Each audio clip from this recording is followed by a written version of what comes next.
Some instant analysis. Welcome CBS Sports HQ college basketball analyst Matt Norlander. Baylor loses its first game of the season. Matt, your reaction is what? Not surprised. Ion College Basketball Podcast listeners know very well I was highly confident that Kansas was going to win this game, and that's for a couple of reasons. One, that senior night stat you just laid out, Hakeem, is absolutely absurd. We are going on almost 4 straight decades when Kansas does not lose on senior night. In all reality, I did get a chance to talk to Scott Drew earlier in the week, and knowing that Baylor had, its pause was a true pause. This team was not practicing for weeks. It clearly couldn't shed its skin entirely against Iowa State, and now going on the road to play Kansas. Still plenty of rust there against a good KU team. Not a great KU team, but a good KU team. I just thought this was going to be a tough spot for Baylor, especially after the way that it looked against Iowa State. The Jared Butler number is astounding. It wasn't just this game versus the one earlier this season. Jared Butler, in his college career, had played better against Kansas from a points per game perspective than any other team in the conference. For them to shut him down, Baylor shoots 6 of 26 from three-point range. It came into the night averaging 43% in America. Here's how good it's been on the season. It's still the best three-point shooting team by a comfortable margin in college basketball. What a win. Kansas ruled on the boards, and oh, by the way, Gonzaga is now the only undefeated team left in college basketball. What I think actually is another upshot of this is that, barring the unthinkable with Gonzaga, this actually locks in the Bulldogs here to be the #1 overall seed once we get to Selection Sunday. Indeed, and we'll get to that in a moment. But as you mentioned, Jared Butler had a season-low 5 points. What did you see from Kansas defensively? I saw a Kansas team that's been much better defensively as of late. So let's be clear on this. This was not aberrational. It wasn't like Kansas just woke up and suddenly became a different team on the defensive end against Baylor. That's not been the case. Bill Self has made some tweaks and done a fantastic job in the past month or so. There is a reason why in college basketball circles, Bill Self is not just considered a great coach. He's considered a great coach because of his specific in-game adjustments and how he and his staff prep. I'm talking top 5 level, arguably, in all of the games. So to shut out Jared Butler was huge. In fact, they mentioned it on the broadcast. Jared Butler's only points in the game came on possessions that were broken ones, missed foul shots that Baylor happened to get the offensive rebound on. KU in a scramble, Butler scores. That's it. They were able to key in on him in a big way, and that was obviously very meaningful. But overall, the defensive approach was absolutely brilliant. How about this? Baylor was averaging 86.4 points per game heading into this one. It scores 58. Yes, a season low by about 10 points. The fewest Baylor has had in a game since December of 2018. This was just a magnificent job by Kansas. I do think we have to insist, though, that Baylor was quite clearly affected in a major way with this pause here. And it sets up an interesting situation with the Bears going forward because their next game is on the road against a tough, physical, defensive-oriented West Virginia team. So I don't know if Baylor will lose again before Selection Sunday, but I think it's much more likely now than even I did before this game, and that's even knowing that I picked Kansas to win. Yeah, and to that point, Matt, of course, they were rolling along before the pause. They had beaten a very good Texas team. Then they go on pause for 21 days. They come back. They survive against Iowa State. Then they get upset on this night against Kansas. If they don't go on a pause, if they don't stop, does this team lose on Saturday night? It's a big what if. I can't say with extreme conviction that the answer to that is no, Hakeem. Certainly the pause has, it's interesting.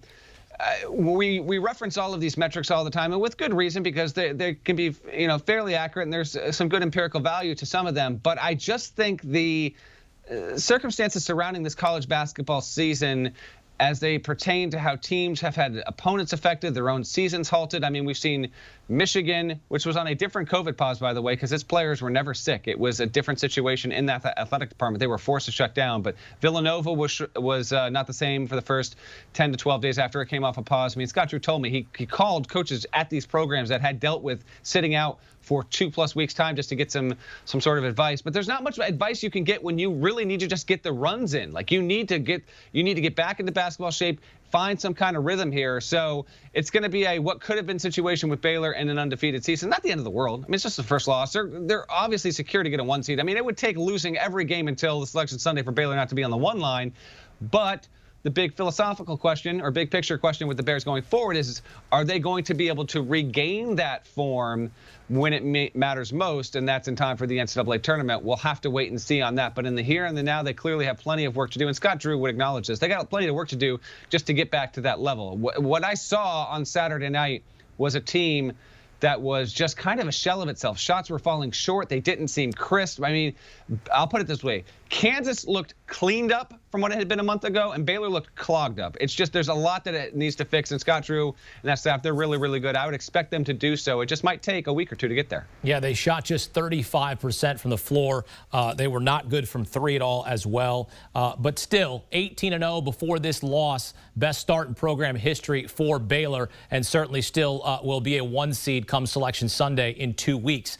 Now, as for Kansas, Bill Self, 10-1 in home games versus AP top 5 opponents. I mean, he wins the big home games against the big teams. What does this win mean now for Kansas? You know what I think it does mean in the big picture, and I think Kansas fans care about this stat. So Kansas has never been worse than a 4 seed under Bill Self. It's going on this absurd run here, decade plus, well over it, where when the bracket comes around, they're normally a 1 or 2. I think this win is going to mean so much for Kansas that its place in the bracket, like it'll probably be a 4 seed at worst. I mean, it will really take an unforeseen 2-game losing streak. Because remember, Kansas's regular season in the Big 12 is done. This was it. This was senior night. They don't have any more games. They're going to play UTEP later next week, I think on Thursday, to get 1 game in before the Big 12 tournament. But that kind of stuff does matter, getting as good a seed as possible. And there was a time where we wondered, might Kansas land on like the 6 line or the 7 line? No. And then beyond the seed stuff, Hakeem, I feel compelled to mention that like Marcus Garrett, he seems to be coming more and more into his own. Mitch Lightfoot is playing a significant role. And then David McCormick, who was just outstanding. His growth, I remember talking to Bill Self back in the preseason, and he told me David McCormick's evolution, his growth this season was going to be among the 2 or 3 most critical things to Kansas's chances at making a deep run into the NCAA tournament.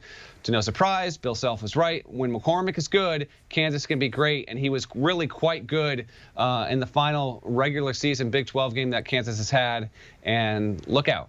Kansas is the one blue blood that is still in a good spot for seeding, whereas, we've seen Kentucky's out of it. Duke is, who knows what Duke's doing. Carolina's in for now. Michigan State trying to get into the field, et cetera, et cetera.